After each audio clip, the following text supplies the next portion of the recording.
You're listening to the Chronicles of a Gooner, the Arsenal podcast. I'm Martin Tyler, and you're listening to Harry Symeou.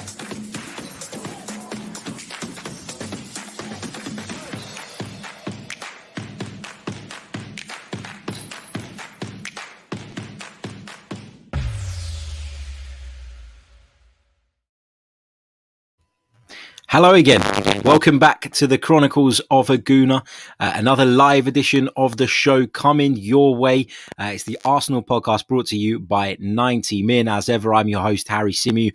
And I've got to be honest, when I finished the stream, looking ahead to the game against Crystal Palace a little bit earlier on, I thought I was done for a while. I thought I was going to have a bit of a break. I even started to make my way into the house to get ready for something to eat at lunchtime. I was going to start preparing something, and then boom, Arsenal hit us with some more news.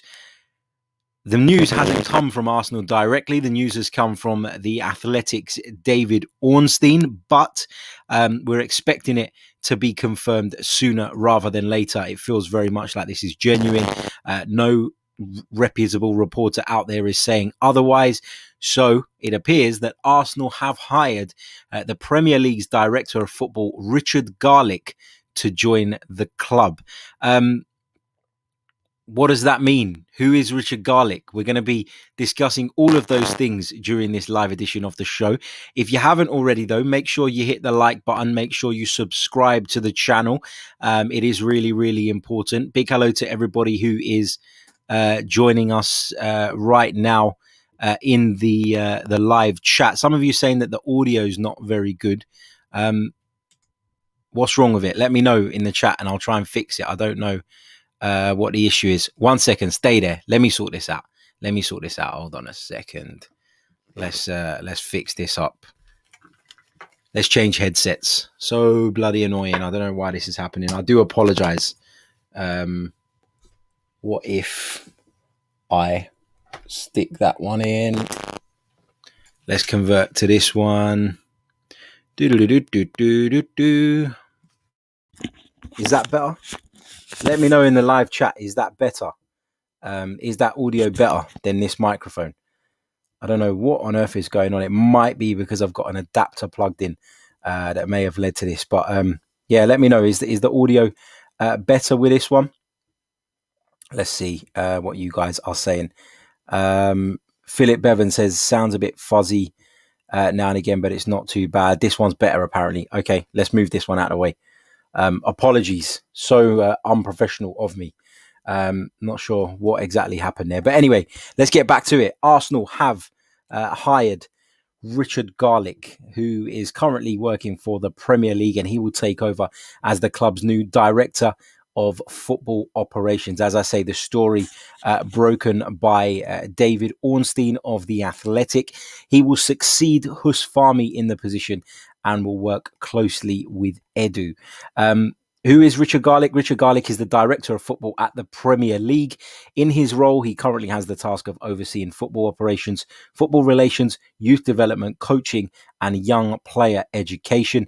He was previously director of football administration at West Bromwich Albion, and prior to that he worked at a number of law firms before moving into football administration. He's a qualified solicitor specializing in sports law.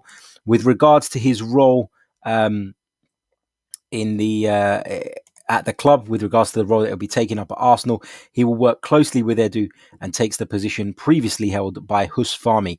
His background in law is part of what Arsenal were looking for from their new director of football operations.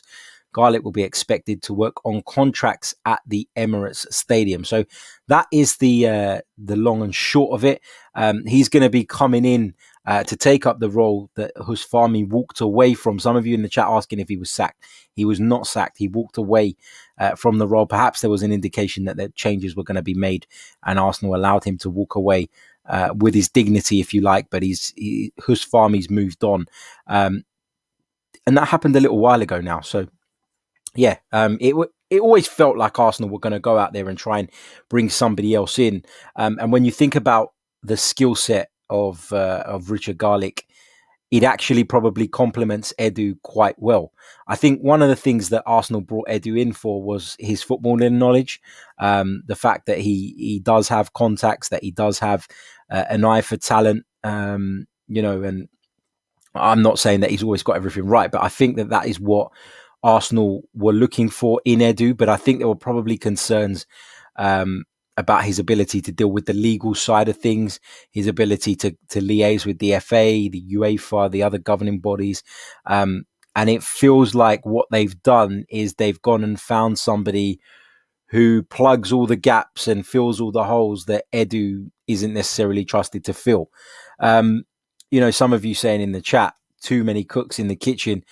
We just need a Gordon Ramsay kind of talent. I think, look, nowadays, I think you need different skill sets. I think that it was always on the cards that Arsenal were going to go and bring somebody else in after Husfami left, because the legal side of things, the contract side of things, how much can Edu do? How much can Mikel Arteta do? Ultimately, those two are responsible for football, what the team does on the pitch.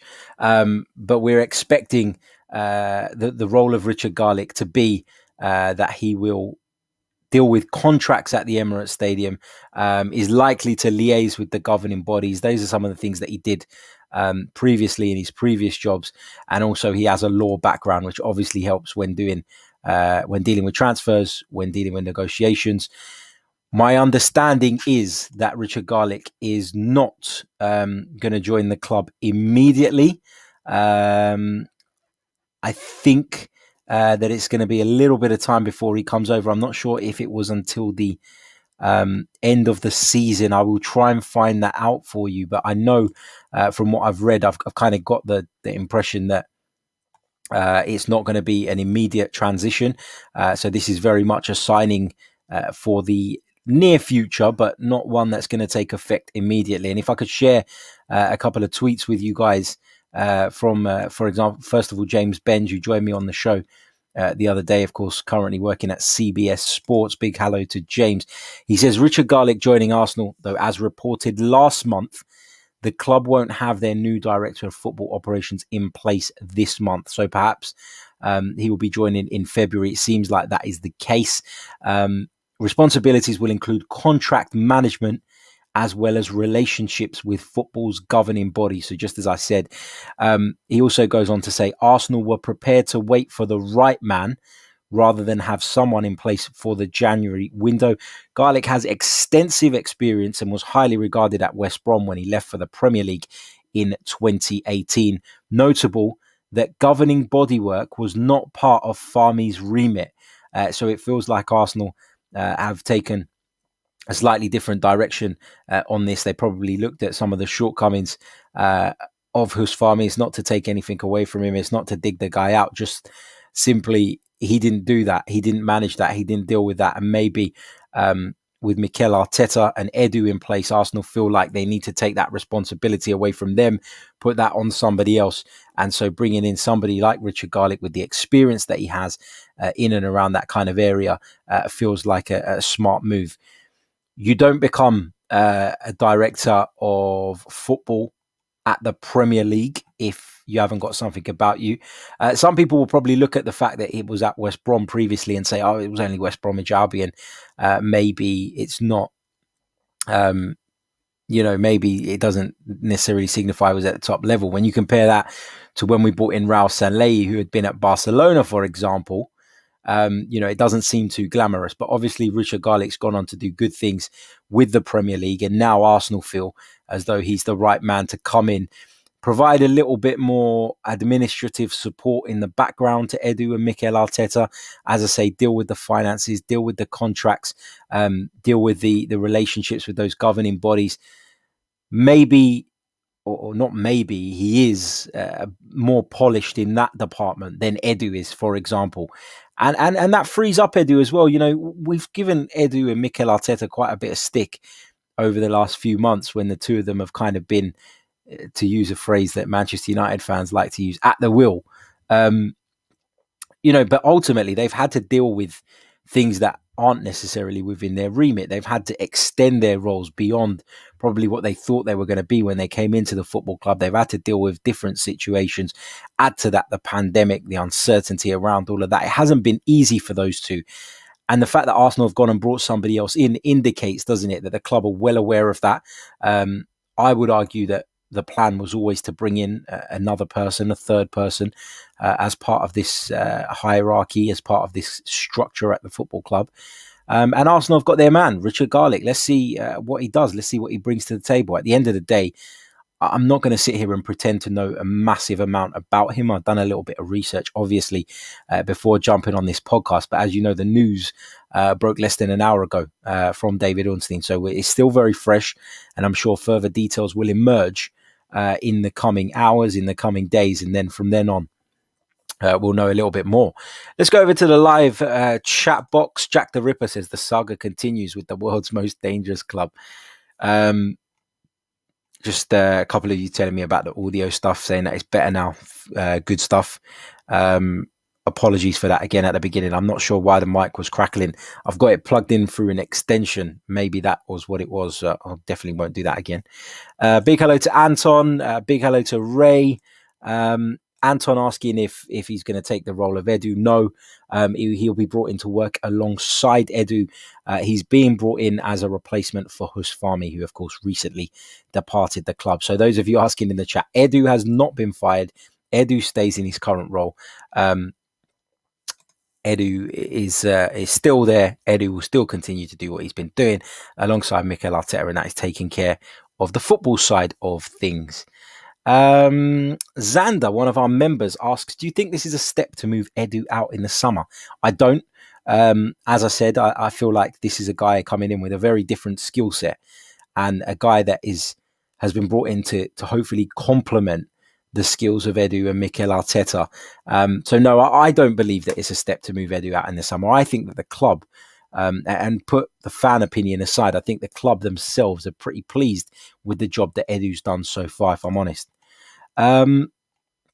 Good question, though, and I'm sure it's one that a lot of people will be asking over the next few days. Michael Scott says, feels like a good hire. Add to the brain trust. Can't complain about adding quality. Yeah, I think you're absolutely right. Ben Taylor says, will he be responsible for loans? Concerning trends with loan players, Eddie last year, Torreira this year, and talk of Medley and Coyle returning this month, need to get better in that area. Yeah, and as I've already kind of alluded to, Ben, I feel like the football side will be left to Edu. The football side will be left to Mikel Arteta.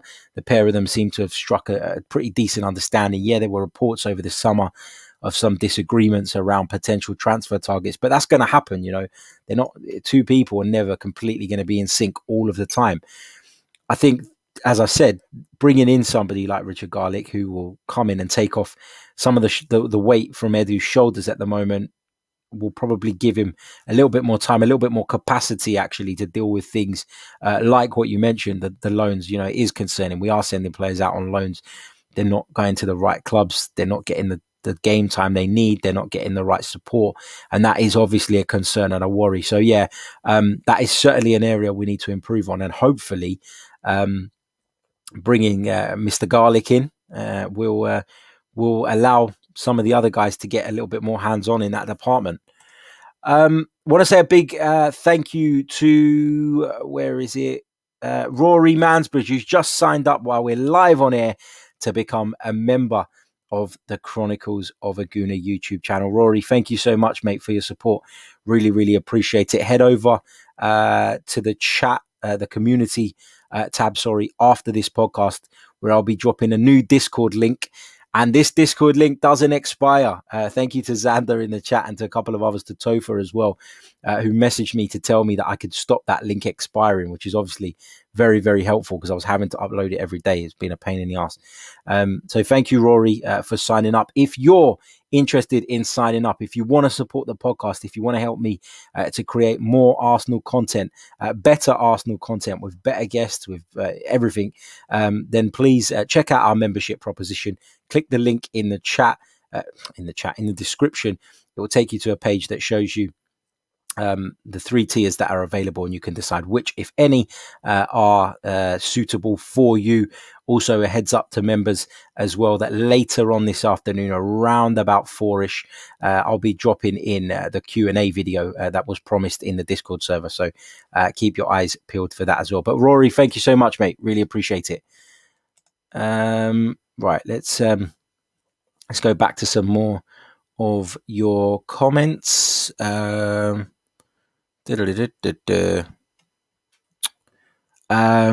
Tannin asks, what about the lawyer who was hired previously? Now, what's his name? His name has just completely gone out of my head.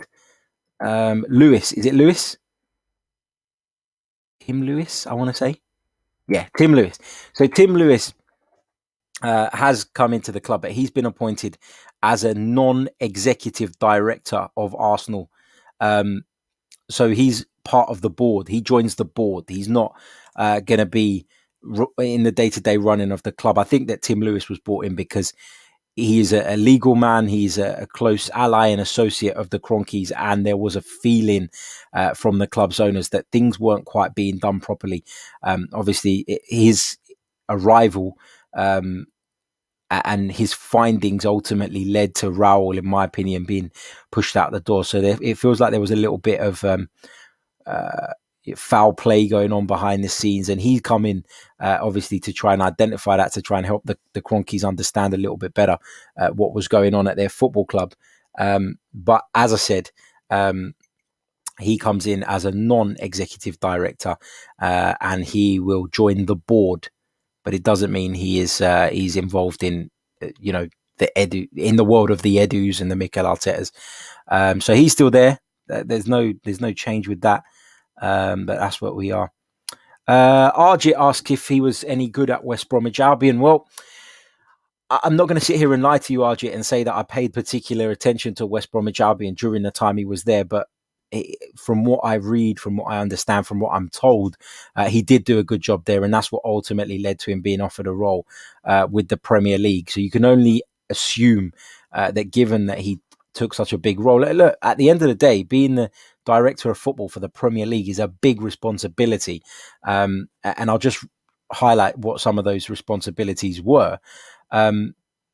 In his role, he had the task of overseeing football operations, football relations, youth development, coaching, and young player education. So they're quite broad areas, and they're quite important areas in the development of the game and in the continuation of our game being as powerful as it is. So, yeah, I think you can assume that he did a good job at West Bromwich Albion. Clearly won some people over because he got that job at the Premier League. So, yeah, fair play to him.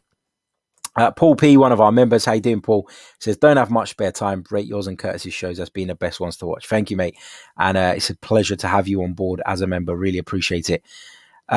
Michael Scott makes a good point. He says he also may understand Brexit implications legally better than most people. Maybe he'll put us ahead of other people on sniping young talent up from the other English teams. Yeah. The Brexit thing is a big deal. It's going to change the way that negotiations take place. It's going to change some of the rules around all of that going forward. And this guy is a legal expert. That's what Richard Garlick is. He's a legal expert. And as much as, some people are on board with Edu, he's certainly not a legal expert. Let's put it that way. He's a nice guy. He's a good character. He's played in some great football teams. Obviously, has some really good links with the Brazilian setup as well, which I'm delighted about. And I actually think that in the long run, overall, Edu will do good at Arsenal Football Club. But he's not a legal man, and Mr. Garlick is. So fingers crossed he can come and have an impact. Brendan points out that it's some weight off Arteta's shoulders as well. Yeah, it is. Look, when Arteta took the job, he took the job as a head coach. I don't think Arteta even wants to be involved in the other stuff. Arteta seems like a very focused person to me. I think he does like to have control, over certain areas, and he'd probably like to exert his influence when it comes to player recruitment, player contracts, and all of that sort of stuff. But I don't think he'll want to have to be bogged down by some of these other tasks that have been kind of shoved onto him and Edu over the last few months. So, it should lift some weight off, not just Mikel Arteta, but Edu's shoulders too. Yuri Silva says, so this Garlic guy won't have an impact during the winter transfer window. It sounds funny, doesn't it, when you say this Garlic guy? I think Arsenal needs him right away. Look, as James Benge pointed out in his tweet, I think for Arsenal it was very much about getting the right man. And even if that meant waiting until the end of the month, then so be it. And I agree with that approach. I'm not for this, really crazy approach where people feel like they have to just do things today. If there's a better option on the table and you've got to wait a month, then that's the way it is. That is planning responsibly. That is doing business responsibly. And you can't slag off the Cronkies all the time. And then when they make a decision that they feel is the right one, and choose to go with someone who they believe is more qualified for the job, despite the fact he won't be involved in the January transfer window, you can't knock them for that. I think that it's right to look with a view to the longer term and to make that right appointment, even if it does mean waiting. And for the record, and I know that you say that we need him right away. And I think a lot of Arsenal fans agree we'd like to see some business done in January. Don't expect big business in this transfer window.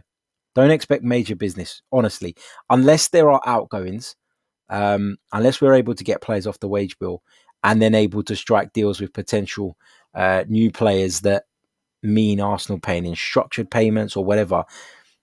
I'm not expecting Arsenal to go and spend 50, 60 million pounds in this transfer window. And I don't think anybody should be. I'd like to be wrong, but right now I can't see it, especially whilst these outgoings have not taken place.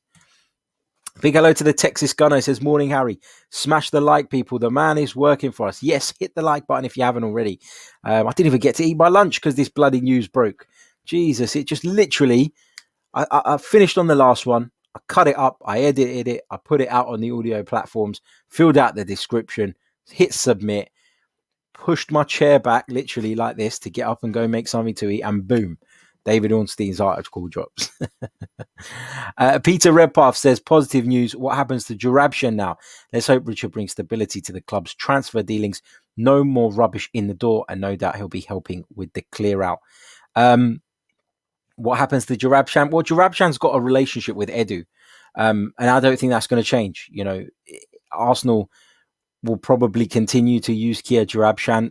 Look, I don't agree with this whole agent-led transfer policy. I think it is unhelpful, and I think it isn't going to work. The kind of flip side to that is, for years and years we were moaning that Arsenal weren't getting in bed with agents, and as a result of that, Arsenal missed out on tons of top quality players. So we're going to have to wait and see how the Jurabshan thing works. I think some of the signings so far, the Willians and the Cedrics and the David Luiz, have been a bit underwhelming, but yeah, it's I think the relationship between Edu and Kia Jurabshan will continue. Let's just hope that Richard Garlick brings an extra layer of diligence, if you like, somebody who can say, I don't want this to happen, or I don't think that this is the right deal, or I don't think financially this makes sense. I don't think legally we're protecting ourselves here. Hopefully he adds that extra level of cover, and then off the back of that, Arsenal can do some more smart business and worthwhile business. Abdi Rahman Ahmed says, we really need David Dean back. I'd love to have David Dean back, mate, but I can't see it happening, unfortunately. Flo Show says, good afternoon, Harry. I'm happy we now have a contracts management expert. That's as good as a top signing. Yeah, contract management has been a major issue at Arsenal over the years, hasn't it? I mean, we've spent the last week or so talking about the contract of Folarin Balogun, and that comes to an end. We're talking about Alexander Lacazette, who enters his final year last season. There was a big hoo-ha around Aubameyang's contract and getting that done. So, of course, contracts have been a real problem for this football club over the last few years. And so if bringing this guy in means that we can turn that around and start to get hold of the situation, then I'm all for it. Lathan Harris says, this is only good news. This club is slowly trying to get back on track behind the scenes and on the pitch. Clever signings in all departments and moving the dead wood out shouldn't go unnoticed. Yeah, I mean, look, you can't moan about the current state of something, but then when change comes along, knock it. The reason the changes come along is because we all acknowledge, and the club acknowledge, that actually where we are right now is not where we need to be. Only time will tell whether the hiring of Richard Garlick, whether the Edu's relationship with Kia Jarabshan, whether, all of those things, making Mikel Arteta the manager rather than the head coach, appointing him in the first place. Only time will tell whether those things were the right things. But at a time where things aren't going well and are not going as we'd like them, and yeah, we're on a decent run of form, but let's not forget Arsenal currently in the bottom half of the Premier League table, which isn't good enough. I think only after a period of time will you be able to look back on these decisions and say, were they the right ones or were they not? Brad Lynch says this adds to the football business knowledge in the upper echelons of the club. Agreed. Michael Scott says, hopefully this means we won't miss out on transfers, loans because of legalities and paperwork, i.e. Saliba to St. Etienne in the summer transfer window. It's a really good point, Michael. It is a really, really good point. We did fail to get that deal over the line, and that obviously had a negative impact on the player, his development, his kind of view on us as a football club and the way we've treated him. So yeah, I think you make a really valid point there and a really good one. What else have we got here? John P says his name is Dick Garlick. He must be good. Just some of you just dropping Tim Lewis's name in there. I don't know why I went blank on that, but there you go.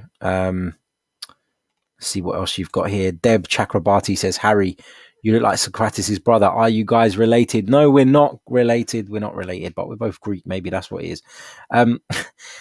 Just while we're on the topic of Sokratis, I just want to quickly touch on a report that's been doing the rounds.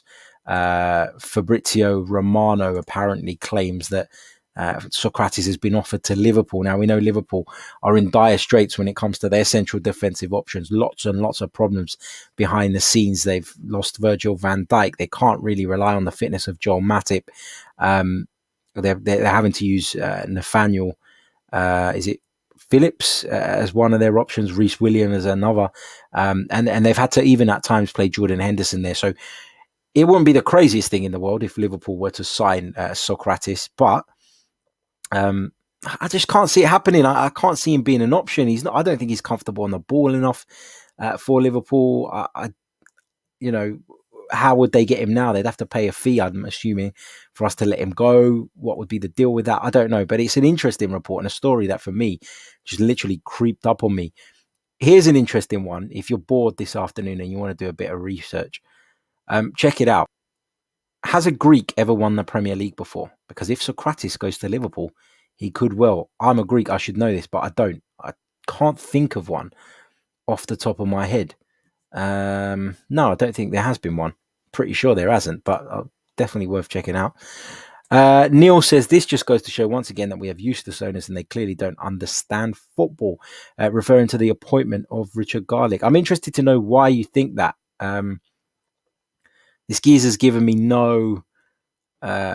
I don't know enough about the guy to sit here and make an educated prediction on whether he's going to be successful at Arsenal Football Club. At the moment, you can only go by his track record, which seems pretty good. He's worked for the Premier League, taking up a really important, responsible role. I don't know. I'm surprised to see that kind of viewpoint coming through already. I mean, what's the reason behind that? Let's touch on a couple of other bits. Owalab said, Arteta said Luiz could earn a contract extension. What do you think? Well, Mikel Arteta has been very clear in his support of what David Luiz brings to the table behind the scenes. We've seen David Luiz front up to the media when things ain't gone well and not be afraid of that, even when he was the one who probably was going to be the subject of the heat.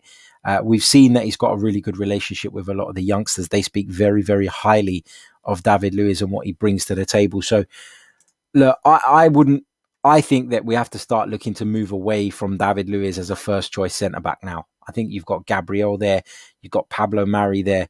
I think in Mikel Arteta's mind, I think that Rob Holding is, whether you agree with this or not, I'm talking about what I believe Mikel Arteta's view to be. I think that Rob Holding is starting to show him that he can be trusted.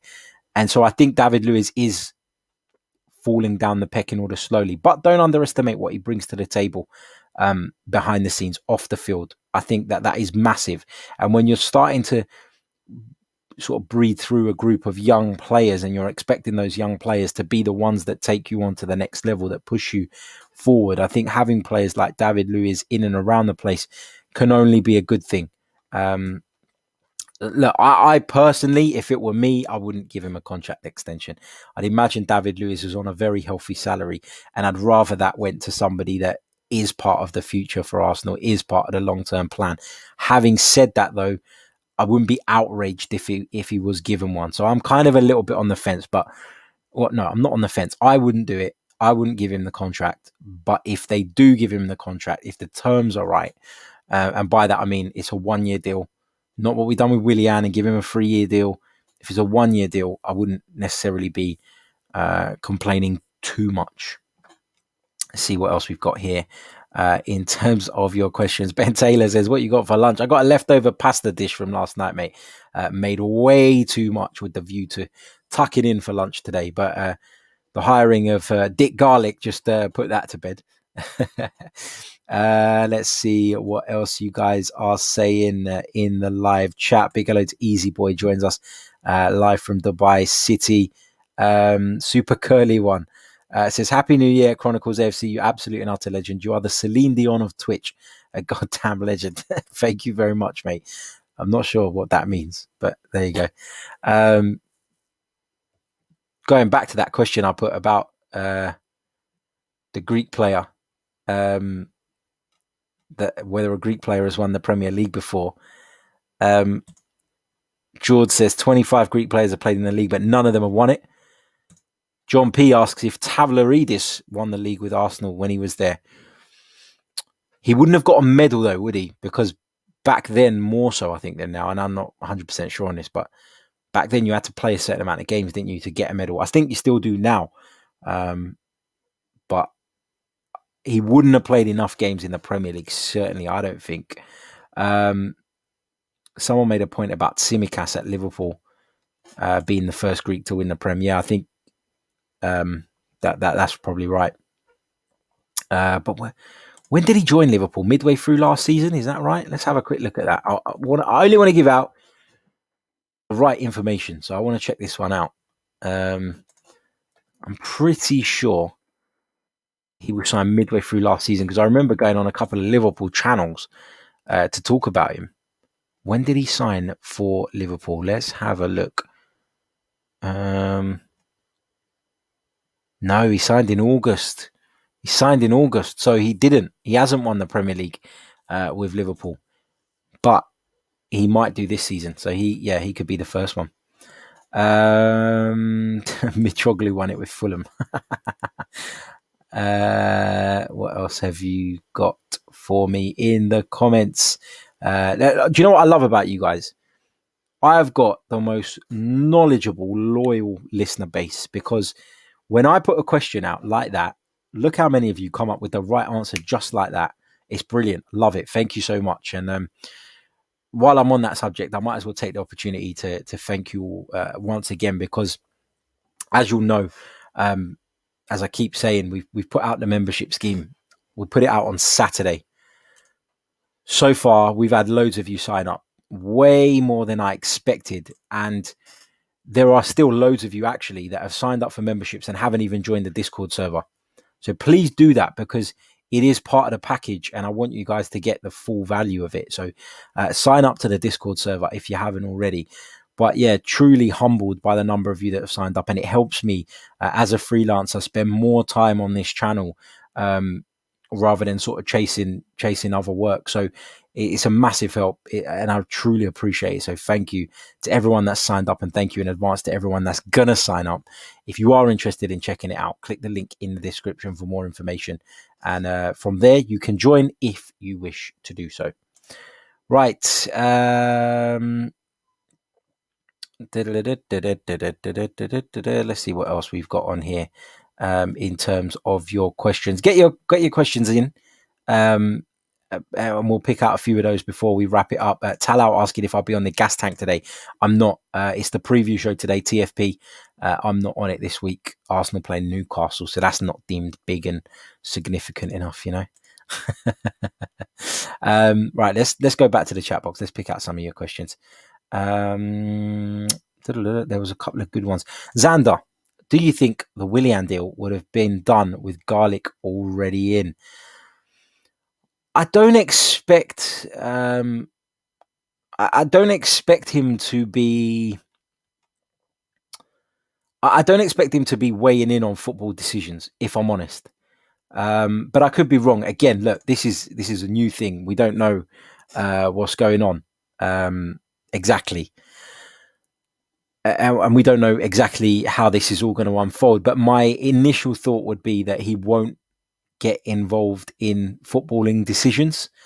I think that he will probably have something to say about the terms of the contract, about the finance of it, about the structure of it. But I wouldn't imagine him saying to Mikel Arteta or Edu, no, you can't have him. I think he's there to protect the club from things like getting shafted with the deal for Willian and various other things. I think he's there to protect the club's assets in terms of the players that we currently have and protecting their values by way of contracts and things like that. So I don't think he will be weighing in on football decisions, i.e. identifying the players that the club move for. I think that will very much be Edu and Mikel Arteta.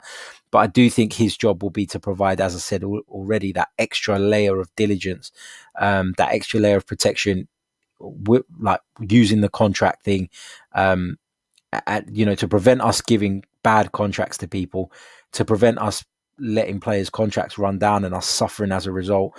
And to protect the assets. So I think that he will come in and be involved. But as I say, in terms of the actual identification of football players to play for the football club, that's not his department.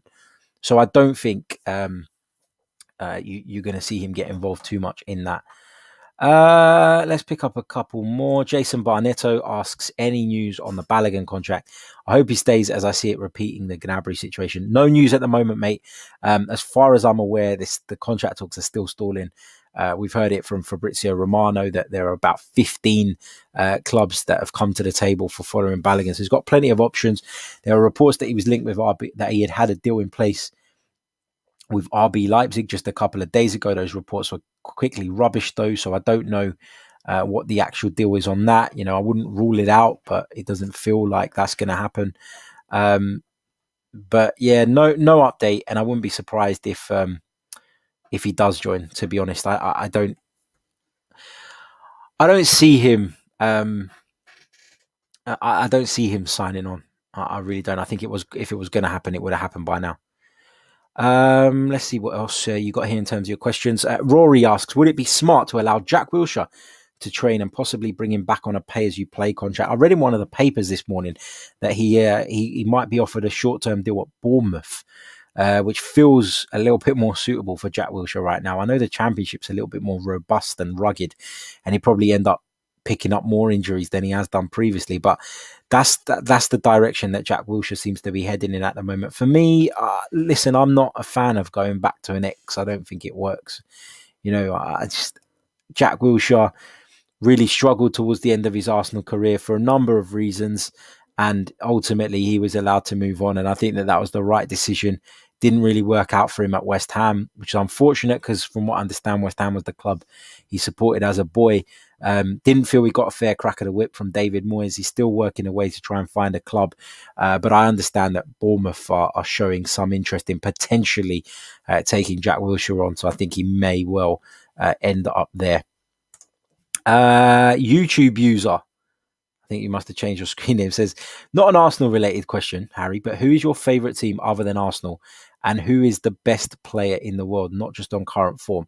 The best player in the world one for me is Lionel Messi. And, my favourite player of all time is Diego Maradona. I think that Lionel Messi is probably the second to that. Cristiano Ronaldo is obviously up there as well. But there are other players I really admire as well. I really like Robert Lewandowski. There are so many really talented footballers out there in the world. But Lionel Messi for me is the best player in the world. My favourite team other than Arsenal. You're not going to want to hear this on today of all days. But I have got a little bit of a soft spot for Crystal Palace. Why, you might ask? Because when I was very young, my dad, who's originally from North London, and my mum and my family, we were living in South London until I was about 7. And obviously, having all my friends at school support Crystal Palace and getting to go to Selhurst Park on a few occasions with friends, even at that young age, obviously with parents, kind of gave me a little bit of an affiliation to Crystal Palace. I don't support them. I don't want them to get anything over Arsenal. You know, I'm an Arsenal man through and through. But when they're not playing Arsenal, I do look out for Crystal Palace's results, and I'm happy when they pick up points. You know, I haven't got any ill feeling towards them. Actually, I quite like them, and for those reasons, nothing more than that. It's just nostalgic. You think back to your childhood. You think about some of the football grounds you went to. I went on more than one occasion, so that's just why. But it's not a support for Crystal Palace. It's just an appreciation, I guess. Big hello to Gilbert Robbins watching us via Twitter. He says, appreciate your insight, Harry. Big up, mate. Thank you so much. Malcolm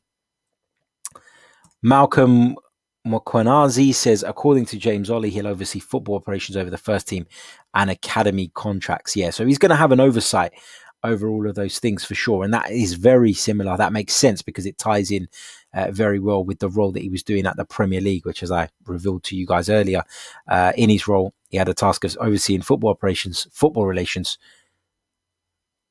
youth development, coaching, and young player education. So he's very much qualified to do that role that James Ollie is saying that he's going to take up. So, yeah. Let's pick up this one on Manuel Solomon. Crucial Assay says, Harry, please, your thoughts on the idea that Manuel Solomon moving this January or in the summer. I think he will move from Shakhtar Donetsk in the summer. I don't envisage a deal being done now. If somebody feels that he is really worth breaking the bank on, if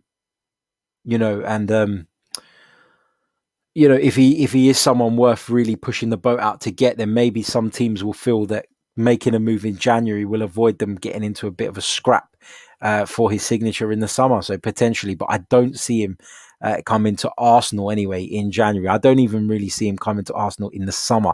He is a player that we've been linked with, but for me, I haven't got enough to go by to suggest that interest is very concrete and that interest is going to develop into something more. I understand he is somebody that Edu likes, but that's as far as it goes for me at the moment.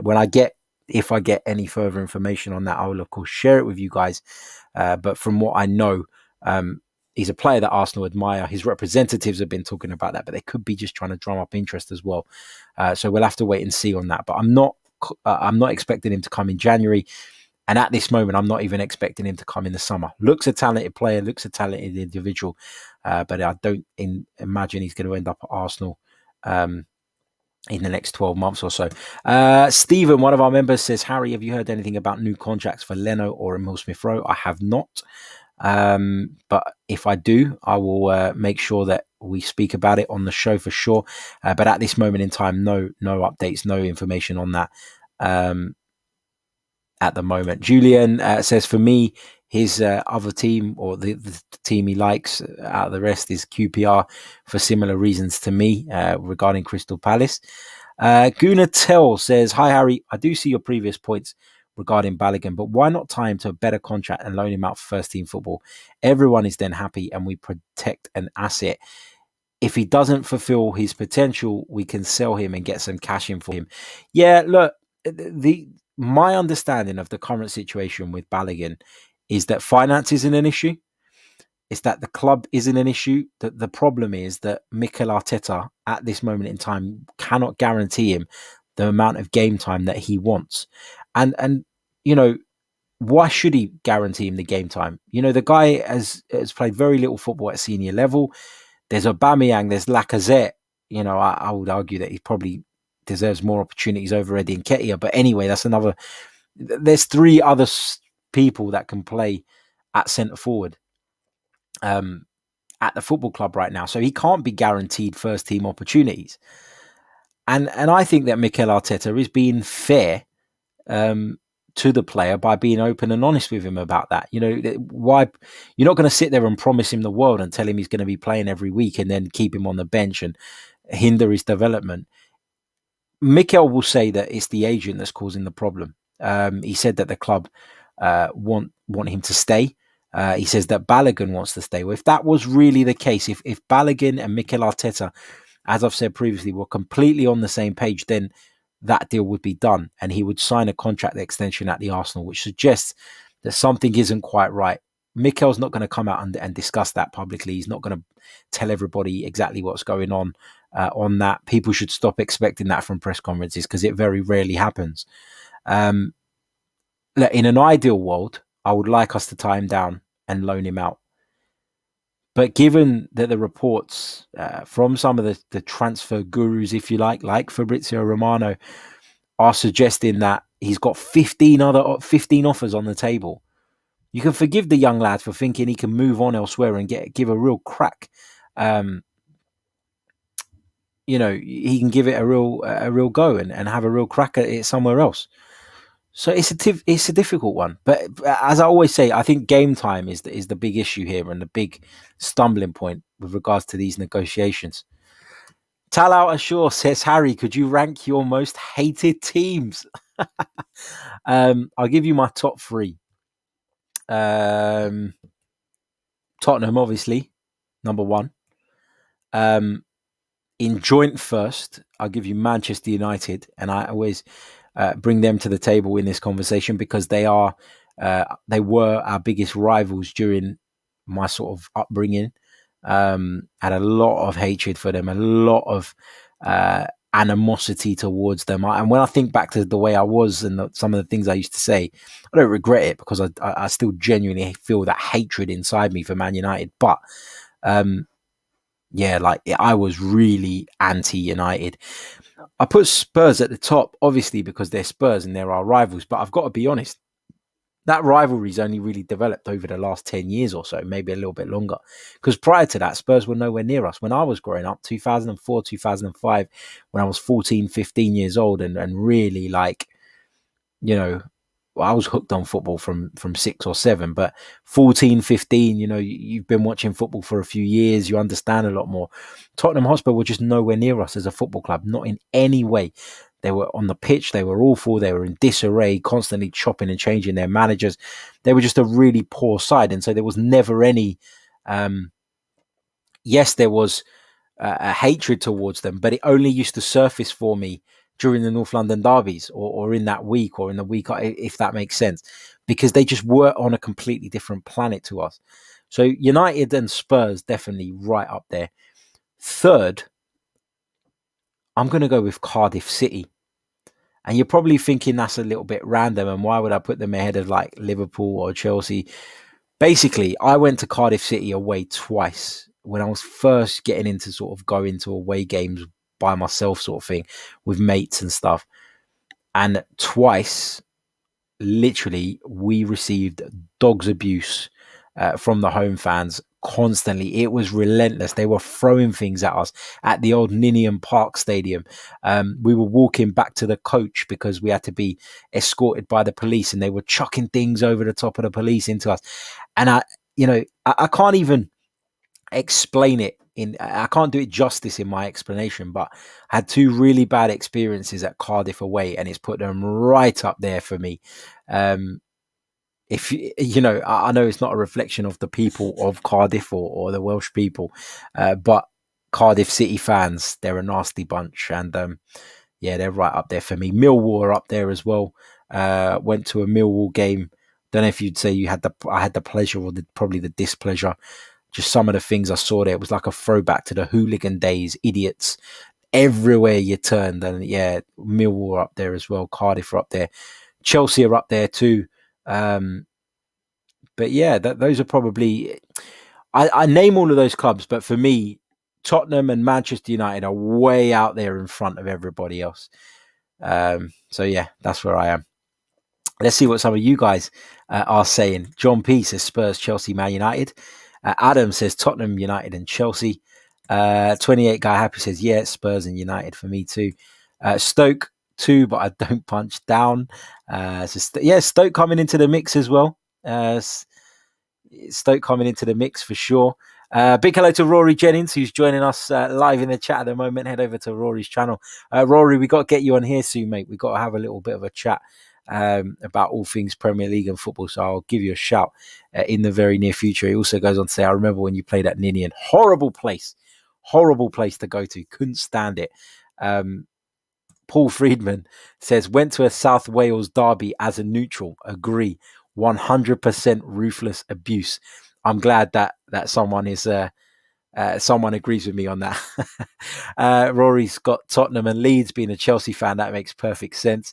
And Rory, I will give you a shout, mate. Thank you. Julian says, same here, Harry. The Spuds and Manure are my hated, especially Manure, because of our history with them. Spuds have mostly been a joke. My third is Stoke because of how they behaved towards Rambo. Yeah, that was just so strange, wasn't it? It was just so weird. Like, not only did they smash the guy's leg to pieces, potentially ending his career, you know, fortunately Ramsey fought back and it did take him a while to get back to his best. But, you know, the way they behaved towards Aaron Ramsey when he returned to their stadium was as though he was the criminal and not the victim here. And I couldn't understand that. And that really wound me up as well. That really wound me up. It really, really did.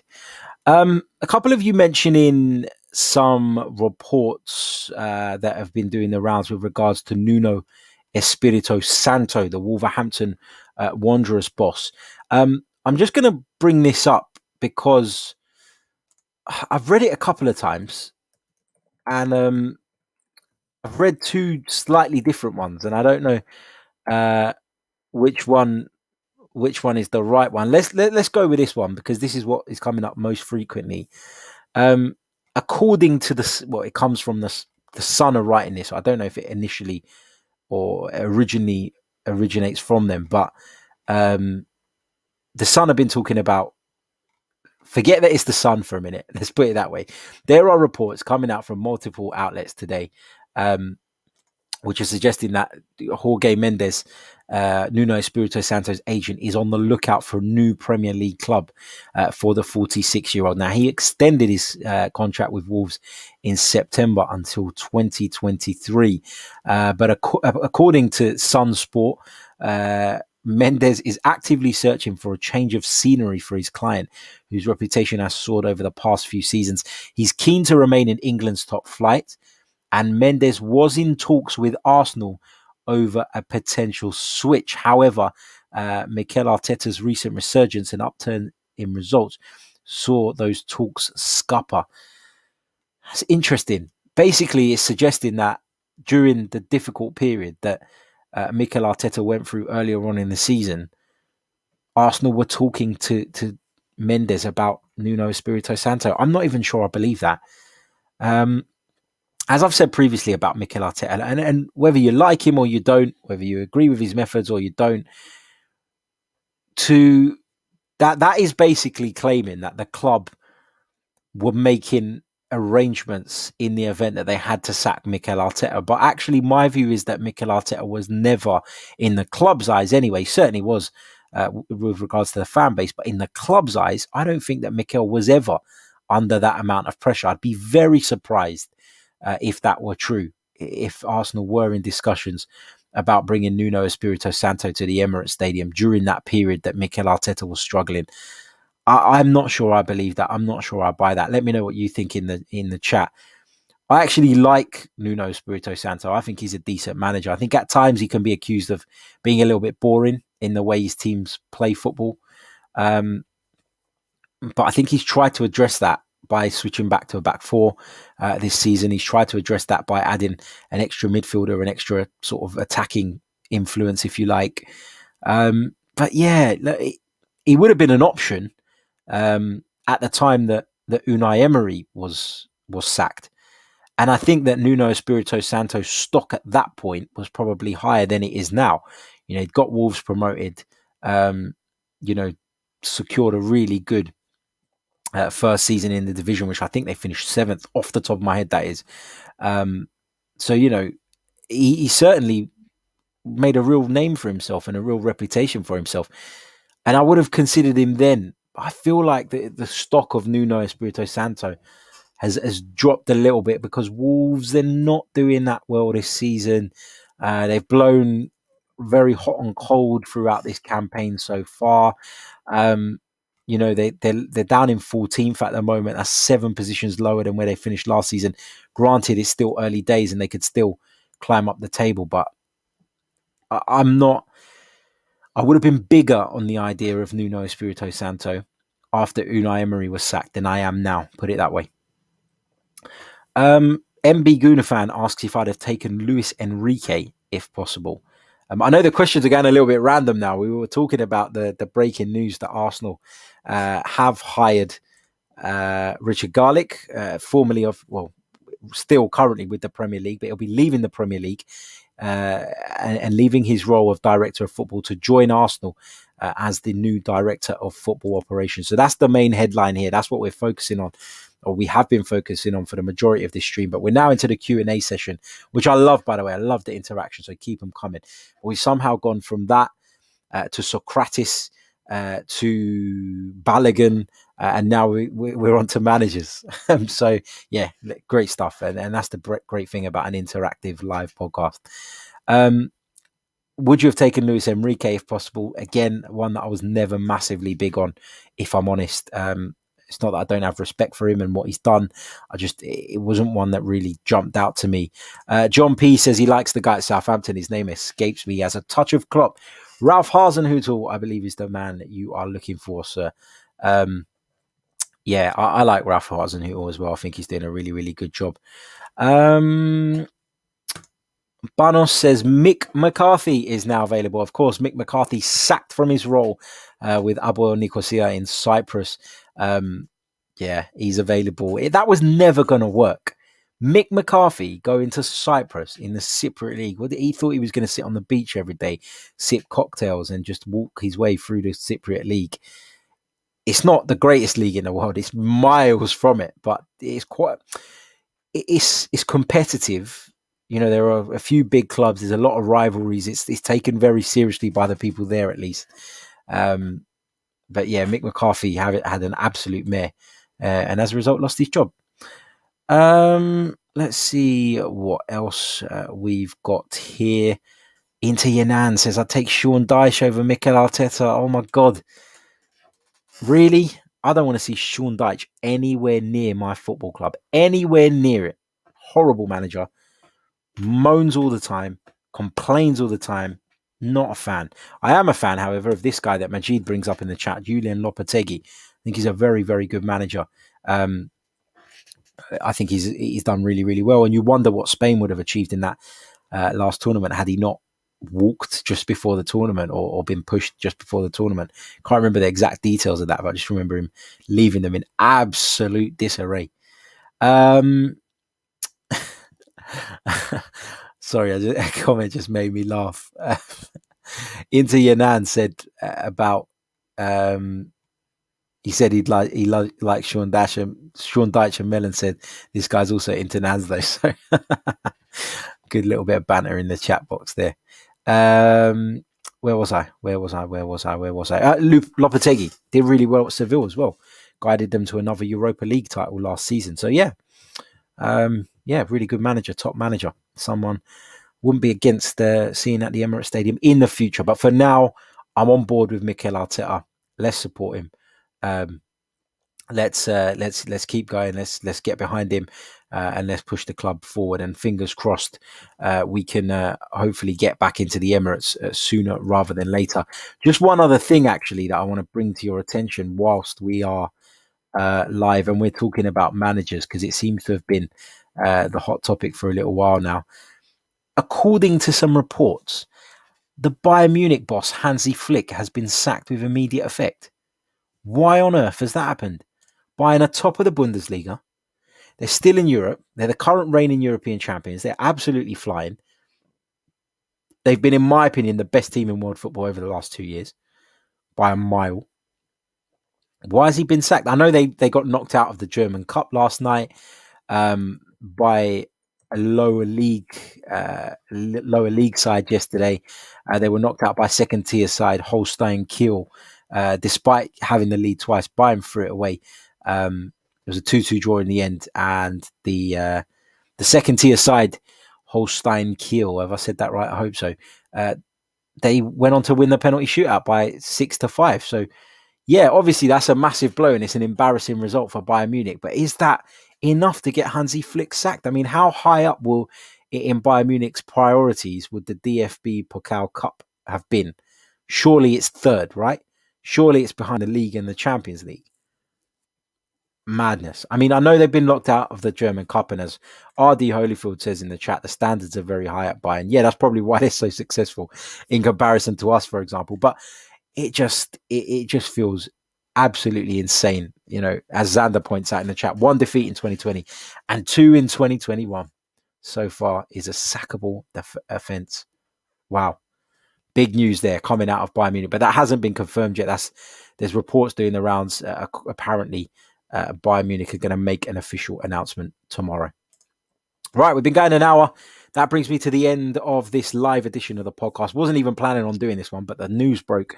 So I decided to jump on and have a chat with you guys all about the news that Arsenal have hired Richard Garlick, currently and soon to be formerly of the Premier League, to join Arsenal as their new director of football operations. David Ornstein broke the news with an exclusive in The Athletic. I'm sure we're going to get more information and a better understanding of what exactly Mr. Garlick's role will entail over the coming days. If you haven't already, check out our membership proposition. Head into the description below if you're watching us on YouTube. Click on the link. It will take you there. You can see the 3 tiers that are available to you. And if you can and you want to, please do sign up and join us. You'll receive access to members only content and some perks that are detailed when you click on that link. For those of you that are already members, thank you so much. Thank you to everyone else for joining us as well. As I said, it isn't compulsory, and I appreciate all the support we get, whether it's 1 view, whether it's 1 like, whether it's 1 subscribe. It all means the world to me. So thank you so much for that. Members, quick reminder that Q&A video will be dropping around about 4 o'clock, between 4 and half 4 this afternoon. So keep an eye on the community tab. It will come out as a members only post, which means only you guys will have access to it. But I'll be picking up the questions you've been sending me over the last few days. Right. Thank you all so much. We'll be back later tonight for our watch along of Arsenal versus Crystal Palace from the Emirates Stadium. Turn your notifications on. I'll be scheduling that video very soon, so it will pop up in your feeds as well. And I look forward to enjoying the game in you guys' company. Until then, take care. Stay safe.